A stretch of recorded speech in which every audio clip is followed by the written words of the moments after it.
Hello, best friend, and welcome back to my channel. I hope you're all having the most incredible day. This is the first time that you're watching my channel. Girl, my name is Sebastian, and I welcome you guys with open arms. Girl, I was about to sing, and I'm telling you, I'm not going.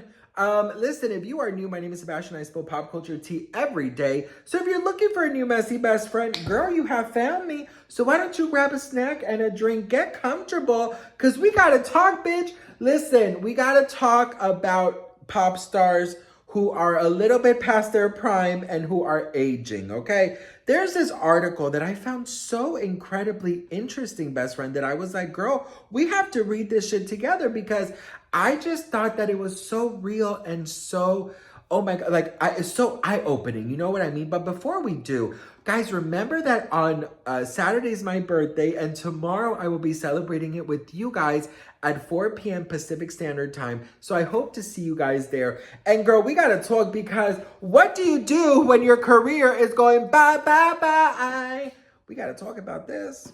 Okay, so it says 50 may be the new 40 in some areas of life, but popular music isn't one of them.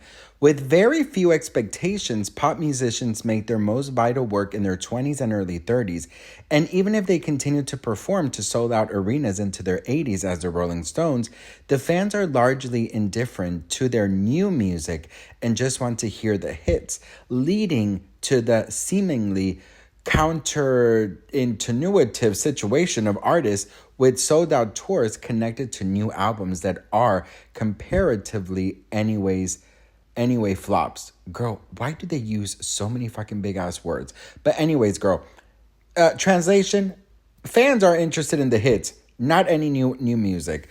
Yet the level of ambition and ego required to reach the top in the first place rarely fades with age, and those artists' desires, desperation to remain relevant can reach cringe-worthy levels, especially in the 80s when the Stones, David Bowie, Paul McCartney, Elton John, Bruce Springsteen, and Joni Mitchell, and Leonard Cohen tried or were persuaded to remain contemporary with now horrifically dated production techniques.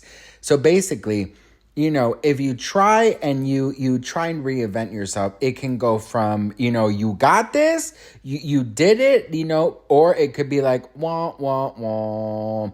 And this is basically talking about, like, you know, how artists back then are surviving now. So it says, even those who tried to continue it in innovating, the Stones with the early Prince-flavored Emotional Rescue and the dub inflections of Undercover, Bowie's ill-advised explorations of industrial and drum and bass in the 90s eventually realized that's not what their fans wanted and reverted to some form of their former selves.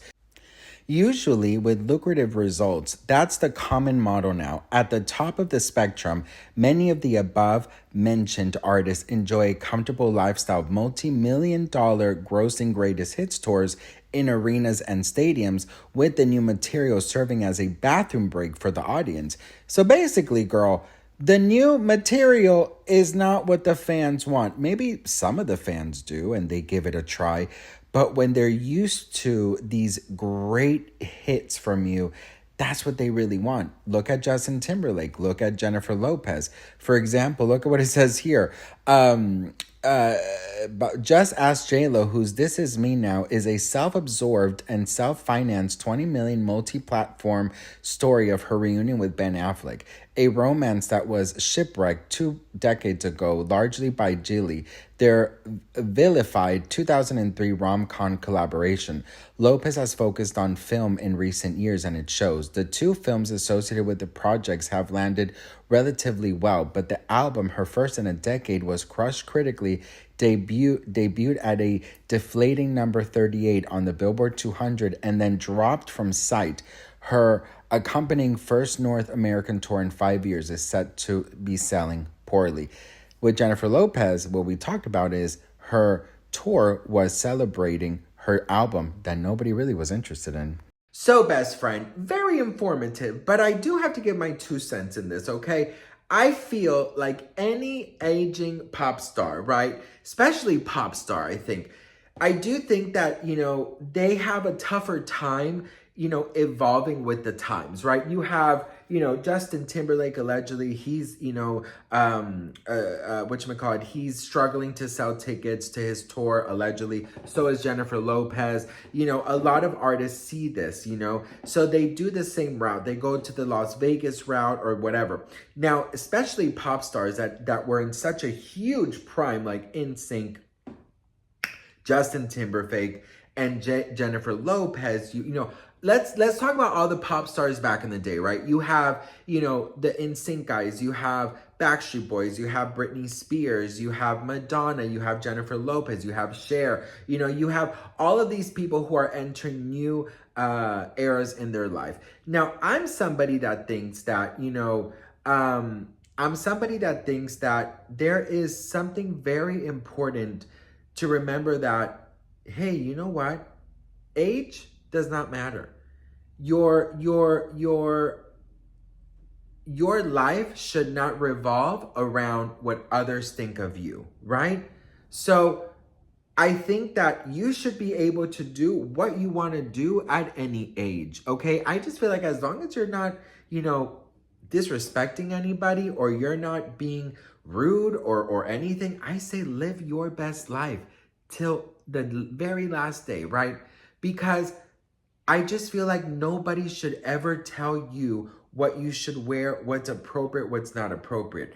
But I definitely do think that you have to get in with the times. So if you think that you are going to be as lucrative and as successful as you once were, if you haven't had a big hit in a while, that's when reality has to sink in. For example, Justin Timberlake, Jennifer Lopez. They haven't really had a hit in a hot minute. So how do they expect to go on a huge, arena stadium tour and sell out like today's lucrative artists who have hits like Beyonce, Taylor Swift, Olivia Rodrigo,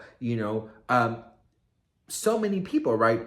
People love the nostalgia, yes, but to a limit, So you can't expect to do 5, comeback tours and people are still going to support you in the 5th one as much as they, supported you in the first one.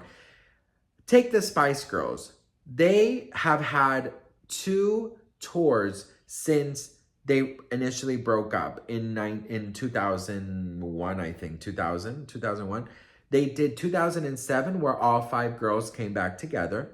And then they did a worldwide tour and it literally sold out in seconds. Then the 4 of them without Victoria came back in 2017, I believe, or 18. And they did like a UK tour in stadiums, in actual stadiums. So when you go away for some time, there is that need of missing and people will definitely support you.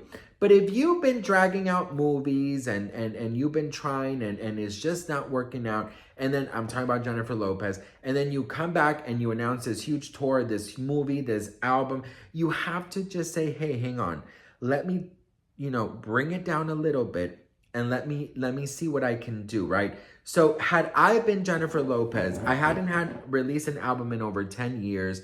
I, haven't really had like a humongous hit. I know Hustlers was kind of a hit. There was like Oscar buzz, right? There was some things that was definitely, kind of popular, but nothing really huge, right?